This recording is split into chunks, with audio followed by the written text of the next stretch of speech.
ಈ time pass ಚಲನಚಿತ್ರ ನಾವು ಕೂಡ ಎಲ್ಲ ನಮ್ಮ ಸ್ನೇಹಿತರ ಜೊತೆ ಒಗ್ಗೂಟಿ ನೋಡಿದ್ದೀವಿ. ತುಂಬ ಚೆನ್ನಾಗಿದೆ.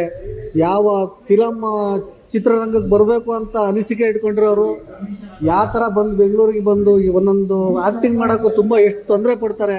ಒಬ್ಬ ಆ್ಯಕ್ಟ್ರ್ ಆಗೋಕ್ಕೆ, ಒಬ್ಬ ಡೈರೆಕ್ಟರ್ ಆಗೋಕ್ಕೆ, ಒಬ್ಬ ಪ್ರೊಡ್ಯೂಸರ್ ಕಷ್ಟ ಏನು ಅದನ್ನು ತುಂಬ ಅರ್ಥಗರ್ಭಿತವಾಗಿ ತೋರಿಸಿದ್ದಾರೆ. ಇದು ತುಂಬ ಚೆನ್ನಾಗಿದೆ.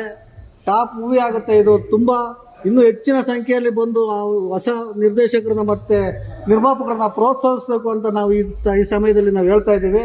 ಅದು ಯಾವ ಥರ ಇದೆ ಅಂದರೆ ತುಂಬ ನಮ್ಮ ಮನಸ್ಸಿಗೆ ಟಚ್ ಆಗುತ್ತೆ. ಆ ಫಿಲಮ್ ಒಳಗಡೆ ಕೂತ್ಕೊಂಡವ್ರ ಥಿಯೇಟ್ರಿಗೆ ಸ್ಟಾರ್ಟಿಂಗ್ ಟು ಎಂಡಿಂಗು ಎಲ್ಲೇ ಒಂದು ಕಿಂಚಿತ್ತು ಕೂಡ ಎಲ್ಲೂ ಕೂಡ ನಾವು ಹೊರಗಡೆ ಹೋಗ್ಬೇಕು ಬೇಜಾರಾಗಲ್ಲ.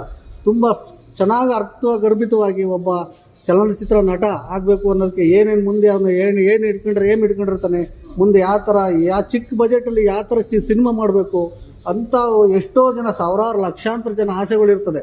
ಅಂಥದ್ರಲ್ಲಿ ಈ ಸಿನಿಮಾ ಬಂದು ನೋಡಿ ನಿಮ್ಮ ಆಸೆ ಎಲ್ಲ ಈಡೇರುತ್ತೆ. ನಿಮ್ದು ಯಾವುದೇ ಒಂದು ಆ್ಯಕ್ಟರ್ ಆಗಲಿ, ಸೀರಿಯಲ್ ಆಗಲಿ, ಯಾವುದೇ ಒಂದು ಕನಸು ಇಟ್ಕೊಂಡಿರ್ತೀರಲ್ಲ ಆ ಕನಸನ್ನ ನನಸು ಮಾಡೋಕ್ಕೆ ಇದೊಂದು ಸುವರ್ಣ ಅವಕಾಶ.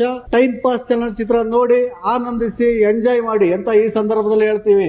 Time pass, time pass, time pass, ಜೈ ಹಿಂದ್, ಟೈಮ್ ಪಾಸ್.